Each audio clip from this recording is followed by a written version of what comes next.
In the forgotten corners of Southern history, there are stories that whisper instead of shout, tales buried under the weight of time and fear. But every so often one rises from the dust, demanding to be told. This is one of those stories. In the autumn of 1843, as thunder rolled across the ridges of northern Alabama, a man vanished from the Harris plantation and walked straight into legend. His name was Elias Cole, an enslaved field hand who refused to remain a number in a ledger or a ghost in the fields. That storm did not just mark his escape, it marked the birth of a myth that would haunt the South for generations. 4 years after his disappearance, hunters, trappers, and slave catchers told of a figure moving silently through the forests, tall, scarred, and unyielding. They said he lived off the land, wore the skins of animals, and struck down men who dared to follow him into the mountains. Some called him a demon. Others whispered he was justice made flesh. But all agreed on one thing: the wilderness itself seemed to obey him. What began as a man's desperate flight from bondage soon became a reign of quiet terror that changed how the South looked at its own shadows. Even today, echoes of his story still cling to the valleys and ridges, where people swear the wind sometimes carries his name. Before we begin this descent into the life, vengeance, and legend of Elias Cole, take a moment to subscribe to Grave of the Shadows, where the forgotten and the feared return to life. And in the comments below, tell us from where you're listening. Because every story, like every shadow, begins somewhere.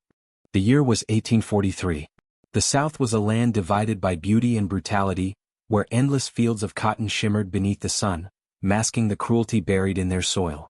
Northern Alabama stood at the edge of this world, where the fertile valleys met the jagged teeth of the Stone Ridge Mountains. The land was alive with contradiction, lush, green, and breathtaking, yet stained with suffering that the wind itself seemed to remember. The Harris plantation sat deep in the Black River Valley, a sprawl of land carved from red clay and blood. To its owner, Nathaniel Harris, the plantation was an empire, a place of wealth built on human misery. To those forced to labor under his gaze, it was a prison without bars. The overseers rode on horseback through the fields, whips coiled at their sides like sleeping serpents, while the enslaved bent over rows of cotton from dawn until the stars returned. Beyond the reach of the whips and torches, however, the mountains waited. The people called them cursed, a wilderness too wild for man to tame. Mist rolled through their valleys, and the cries of unseen creatures echoed at night. Slave catchers avoided them. Travelers whispered of lights flickering between the trees and of sounds that did not belong to beasts or birds. It was said that anyone who entered the Stone Ridge after dark might never find their way out again. But for one man, that wilderness was not a warning. It was a promise of freedom, vengeance, and transformation. The storm that would shatter the Harris plantation's silence was already gathering. The wind carried more than rain that night. It carried Elias Cole's name. Elias Cole had been born into bondage, his first breath drawn beneath the same roof that held his mother in chains. The Harris plantation recorded his name only once in its ledgers: Elias, age 22, strong, obedient. But those who knew him spoke of a quiet defiance that lingered in his eyes, a look that made overseers uneasy. He was not known for rebellion, not for violence or reckless words. His defiance was quieter, colder, the kind that grows slowly in a man who learns that patience can be sharper than any blade. He worked the fields through blistering summers and biting winters, his hands hardened to the soil that never gave back what it took. Yet even as others resigned themselves to survival, Elias watched the horizon. The mountains beyond the Black River called to him, their peaks veiled in mist, their forests whispering of places beyond reach. At night, when the campfires dimmed, he would trace the ridgelines with his eyes and imagine a world without whips, without masters, without chains. Nathaniel Harris, the man who owned him, mistook Elias's silence for submission. In truth, silence was his camouflage. Beneath it grew something dangerous, an understanding that the system around him was not divine, not permanent, but fragile. Every lash, every humiliation, every stolen moment of dignity became a spark waiting to ignite. The overseer, Silas Vernon, warned Harris that the field hand was too still, too thoughtful, but Harris dismissed it with a laugh. "A quiet slave," he said, "is a loyal one." He was wrong. Because deep inside Elias Cole, the fire had already begun to burn, slow, steady, and unstoppable. And when the storm came, that fire would finally break its chains. The night Elias Cole chose to vanish, the heavens themselves seemed to rage. October rain lashed the valley, and thunder rolled across the mountains like a drum of war. The overseers had retreated indoors, seeking warmth beside the fire. In the stables, the horses stamped and shuddered, uneasy in the storm. And somewhere among the sleeping quarters, Elias waited, silent, steady, ready. He had planned it for months, memorizing patrol routes, watching how shadows moved across the fields, learning where the dogs were kept and when the guards grew careless. On that storm-racked night, every detail aligned. When the lightning split the sky, he moved, slipping from the shanty barefoot, the mud swallowing his steps. Around his shoulders, he carried a wool blanket. In his hands, a butcher's knife stolen from the smokehouse. In his satchel, dried meat, cornmeal, and a small wooden carving, his mother's only gift. He did not run north as others had. The road to Tennessee was too watched, too predictable. Instead, Elias turned east, toward the Stone Ridge Mountains, where the land rose like a dark wall against the sky. The rain cloaked his scent, and the thunder drowned his footsteps. Behind him, the plantation burned dimly in the distance. A single lantern still lit in the overseer's cabin, flickering like an eye searching the dark. By dawn, the dogs were unleashed and the hunt began. Harris himself rode at the front, shouting orders above the storm, but the valley gave back no answer. Elias had already vanished into the treeline, swallowed by mist and shadow. Those who searched that morning found only footprints leading into the foothills, then nothing. No trail. No trace. Only silence and the faint echo of thunder retreating into the mountains. That was the last night Elias Cole was seen as a man. By the next moon he would be spoken of as something else entirely. For weeks the wilderness kept his secret. The Stone Ridge Mountains stretched endlessly, their ridges rising like the backs of sleeping giants, veiled in fog and rain. To most, these lands were death, unforgiving, untamed, and haunted by stories older than memory. But for Elias Cole they were sanctuary. He moved like the wind itself, unseen but always present. He drank from streams that cut through the rock, ate roots and berries, snared rabbits with traps fashioned from bark and vine. In time, the sting of the whip and the memory of chains began to fade, replaced by something new, instinct.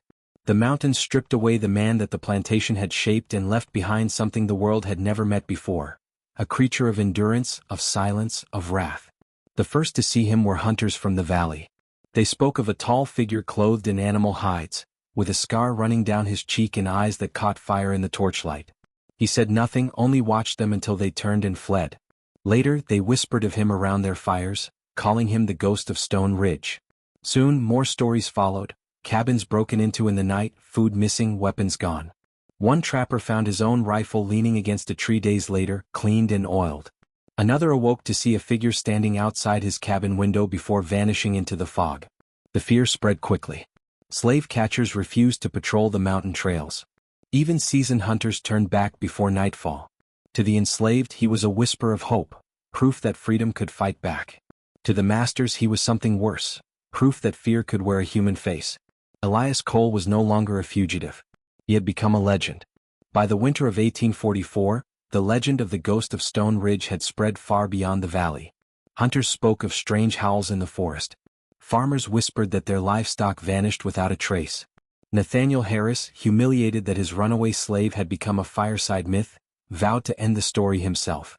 He offered gold to anyone who could bring Elias Cole back, dead or alive. The offer drew desperate men from nearby counties, hunters and drifters eager for coin and glory. Among them was Jacob Reed, a seasoned tracker who swore he could follow the scent of a man through hell itself. Reed gathered 3 others and rode into the mountains with rifles, hounds, and bravado. None of them would return. When the searchers failed to come back after 3 nights, a rescue party followed their trail. Near a ravine on the southern slope, they found the remains of a camp, tents shredded, ashes cold, rifles scattered. One man was missing entirely. Another lay face down in the mud, his body unmarked except for the terror frozen on his face. The lone survivor, a man named Caleb Morse, stumbled into a nearby settlement 2 days later, half-starved and incoherent. He spoke of a shadow that moved between the trees, silent as breath. He said their hounds had bolted, whining like frightened children, before vanishing into the darkness. The others were taken one by one, no screams, no struggle, just gone. When asked who had attacked them, Morse whispered through cracked lips, "Not a man. Something that learned to be more than one." After that night, no bounty hunter would accept Harris's gold. The mountain had claimed its warning. Elias Cole's legend had turned from rumor into fear. The following spring, a new group of men took to the mountains, not hunters this time, but slave catchers hired by multiple plantation owners from across the county. They were led by Silas Vernon, the same overseer who had once driven Elias Cole with a whip. Hardened, cruel, and certain of his dominance, Vernon believed the wilderness could not hide a man from him. He was wrong. They entered the Stone Ridge armed with rifles, dogs, and arrogance. For the first day the forest was quiet, too quiet. On the second their dogs began to whine, refusing to follow the scent. By nightfall the men realized they were being watched. Small sounds, branches breaking, footsteps on wet leaves, echoed just beyond the firelight. Vernon laughed it off, claiming fear made cowards of them all. But that laughter died with the dawn. When the sun rose, 2 men were gone. Their rifles lay where they had slept, untouched. Footprints led into the fog and vanished. Vernon pressed on, forcing the others deeper into the ravine. But the traps had already been set. That night the forest came alive. Stones rolled down slopes, tents collapsed under unseen weight, and voices called out from the darkness. The voices of their missing men or something pretending to be them. Panic erupted. Shots cracked through the trees. And then silence. Only one man, Isaiah Pike, survived long enough to crawl back to the valley. His skin was torn, his mind half gone. He claimed the figure that hunted them had moved like mist, striking from above, then vanishing into shadow. When asked what he had seen in its eyes, Pike muttered, "Not hate. Judgment."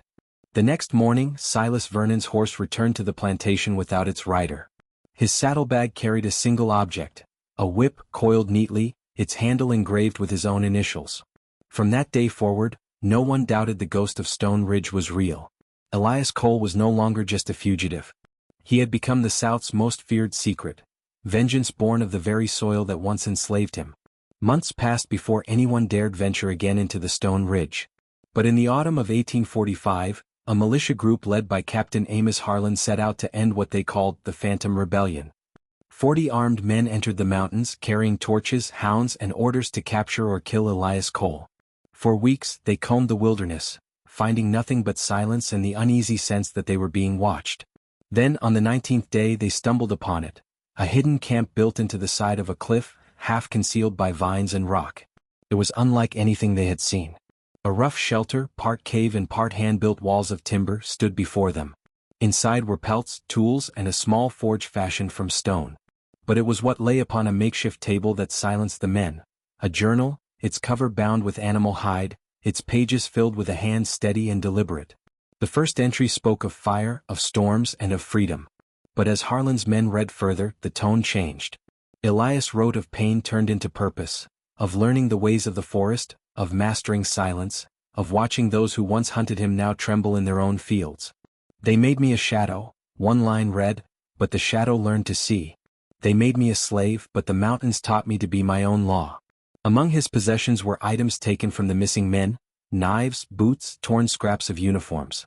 Yet beside them sat something unexpected, a broken chain, polished and placed carefully on a flat stone as if it were an offering. Captain Harlan's men left the mountains with the journal, but not with the man they sought. Elias Cole had already moved on, deeper, higher, and darker than any of them dared to go. Winter returned to the Black River Valley with a cold sharper than memory. The plantations slept beneath a layer of frost, their fields lifeless, their workers shivering through long, silent nights.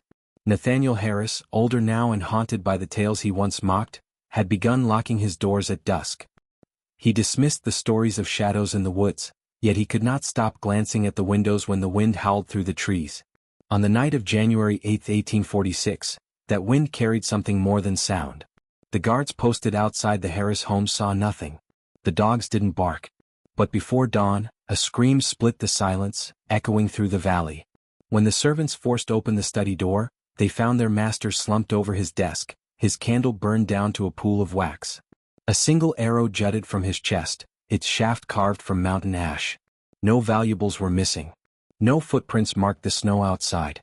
On the desk beside him lay a folded scrap of paper, written in a familiar hand. "There is no whip in heaven, Nathaniel. Justice walks without chains." The sheriff called it murder. The valley called it judgment. In the days that followed, every plantation for miles went still. Overseers refused to travel after sunset. Slave catchers quit their work entirely. And though no one saw him, everyone swore they felt his presence in the fog, watching, waiting, reminding them that the price of cruelty had finally come due. That winter the ghost of Stone Ridge became something larger than fear. He became retribution itself, a force that no bullet could stop and no man could command. After the death of Nathaniel Harris, the South trembled. 4 months, rumors swirled like the winter wind. Some claimed the ghost of Stone Ridge had fled north, others said he still lingered among the peaks, watching the valleys below. Militia patrols roamed the foothills, armed and nervous, yet none returned with proof of his death. Elias Cole had dissolved into the mist as if the wilderness itself had reclaimed him. In the spring of 1847, a surveyor named Henry Marsh reported seeing a lone figure while mapping the upper ridges. The man, he wrote, was tall, dressed in animal hides and carried a bough of dark wood. When Marsh called out, the figure approached, unarmed and calm. He introduced himself simply as Elias. Marsh described their meeting in his notebook. His eyes were steady, neither wild nor fearful. He spoke as one at peace, though his words carried the weight of many ghosts. According to Marsh, Elias said he would soon leave the mountains. "I came here hunted," he told him, "but I leave as something the world can't own." That was the last time anyone ever claimed to see him. No body was found, no grave discovered. But the stories never stopped. Some said he crossed the Tennessee River and kept going north, seeking a place where the law could not reach him. Others believed he became part of the mountains, a spirit bound to the ridges, forever guarding those who sought freedom in their shadows. Whatever the truth, Elias Cole had vanished, not as a fugitive, but as a legend written in wind and stone. In the years that followed, the story of Elias Cole refused to fade. It slipped from mouth to mouth, crossing plantations, villages, and time itself. Among the enslaved, his name became a whisper of courage, spoken softly in the dark, when overseers slept and hope felt far away. "The man from the mountains watches," they said. "He punishes the cruel and frees the brave." To them he was more than a man. He was a promise that bondage was not eternal. But among the masters and patrolmen, his memory took a darker shape. To them, Elias was not freedom, he was vengeance. A demon born of their own cruelty. Men who rode the night patrols spoke of shapes moving between trees, of arrows glinting in moonlight. A few swore they saw his fire still burning on the ridges when storms rolled in. They called him the Mountain Phantom, and even the boldest refused to ride alone after sundown. Decades later, when the war between North and South tore through Alabama, Union soldiers heard the same tales from freedmen and frightened locals alike. One officer wrote in his diary, "The colored folks speak of a phantom protector in these mountains, a ghost who punished wicked masters long before our armies arrived." Historians dismissed it as folklore. But plantation records from the 1840s tell a subtler truth. A noticeable drop in punishments and patrols in the region during the years of Elias Cole's reign. Fear had accomplished what laws never could, restraint. Even after freedom came, the story endured. Parents told it to children as both warning and prayer, that courage can be born from suffering, and justice can walk, silent and unseen, through even the darkest forests. Elias Cole had disappeared, but his shadow continued to march beside history itself. Today the Stone Ridge Mountains rise quietly over northern Alabama, their forests thick, their rivers silver under the sun. Few who hike these trails know the name Elias Cole, yet the land seems to remember him. Locals still speak of strange sounds at night, the echo of footsteps on empty paths, the flicker of light deep among the pines when storms roll across the ridges. Some say it's just the wind. Others aren't so sure.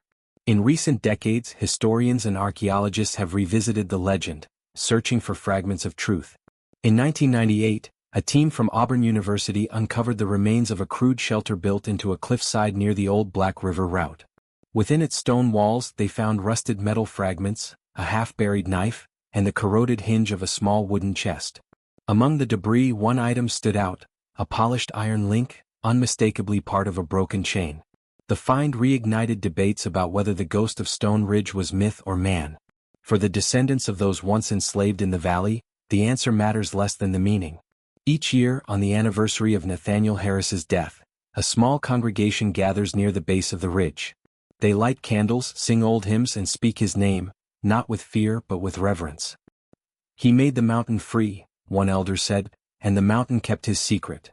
In a world that forgets too easily, Elias Cole endures, not as a killer or phantom, but as a symbol of defiance carved into the wilderness itself.